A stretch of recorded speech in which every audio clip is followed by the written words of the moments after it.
கட்டத்துல படமே கட்டி மூணாவது இருக்க கூடாது அவனுக்கு இனி மார்வல் கத்து படம் வேற நல்லாவே தெரியும். சோ படத்தோட பேரு உங்க எல்லாருக்கும் லோகன் பேரு நாங்க தேய்மானம் பண்ணாம இருக்கணும்னு தானே நீங்க என் மகன் ஆனா யாருக்கும் தெரியாத ஒரு சீக்கிரம் படத்துல படுக்க போட்டு பால் ஊத்துறதுலாம் உண்மைதான் போட்டு உடைக்க போறேன் நம்ம லோகனை போனாலும் குண்டிய உரைய வைக்கிற குளிர்ல இருக்கிற ஆனா நாங்க தான் அக்னிக்கு பறப்போம்ல இருந்தா இல்ல ஆனா என் உலகத்துக்கே ஒரு பெரிய ஒரு உள்வரின தோண்டி எடுக்கிற அளவு சத்தியம் பெரிய ஆபத்து. அது மட்டும் இல்லாம நம்ம அண்ணன் அப்போ புடிங்கிருவோம்.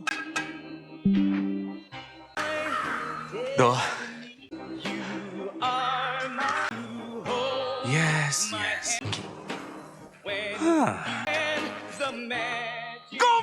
சபாஷ். கெட்ட வார்த்தை கூட சரியா வர மாட்டேங்குது. என்ன ஒரு மனமாற்றம் இதே என் உலகமே நக்கிர போக போகுது. எனக்கு இந்த கருப்ப மைண்ட் கூல் ஆயிடுச்சு தெரியுது. நான் உனக்கு கருமாதி பண்ணிட்டாங்கன்னு மட்டும் நல்லா உன்னை பார்த்ததுல சந்தோஷம். உன் கூட ஒன்னு சொல்லி ஆகணும். நான் இன்னும் எல்லாத்தையும் அடிச்சு கூத்தடிக்கணும்னு ஆசைப்பட்ட லோக நீயும் நடந்திருந்தா நமக்கு லைஃப் டைம் பண்ணணும்னு நினைச்சேன். அது பார்வெல் பணம் தரேன்னு சொன்னாங்கன்னா என் போன செட்டில்மெண்ட். ஆமாண்டா சார் சொன்ன சித்தப்ப. ஆனா நீ வாய பொழந்துட்டு எழுந்துக்கும். தியாகி புண்ணாக்கு மாதிரி சேர்த்து ஏன் உயிரை ஏண்டா வாங்குற அப்படி சொல்லாம உதவி தேவைப்படுது இருக்கும்.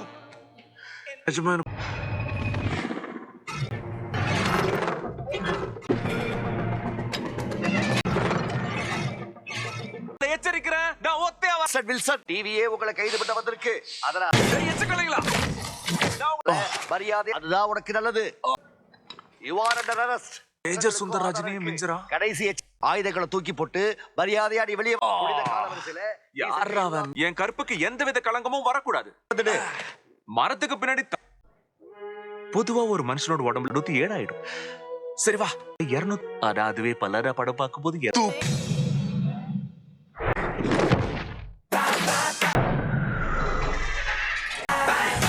கதகளி அடி புள்ளிங்கோ கதறு விடுவோமா.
எனக்கு இப்போ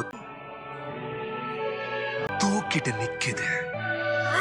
இதை நினைச்சு நான் ஒன்னும் பெருமைப்படல. தேவை உண்மையை சொல்லாத வன்முறை செத்து போனவன் கூட சேம். அப்ப நான் இப்படிதான் இருக்கணும். சரி எதுவும் நான் இல்ல இப்படி இருக்கணும்னு நினைக்கல. அத கொஞ்சம் பின்னாடி போலாமா. நான் ஸ்பேஸ் அண்ட் டைம்குள்ள போய் என் வாழ்க்கைய மொத்தமா மாத்தின நாளுக்கு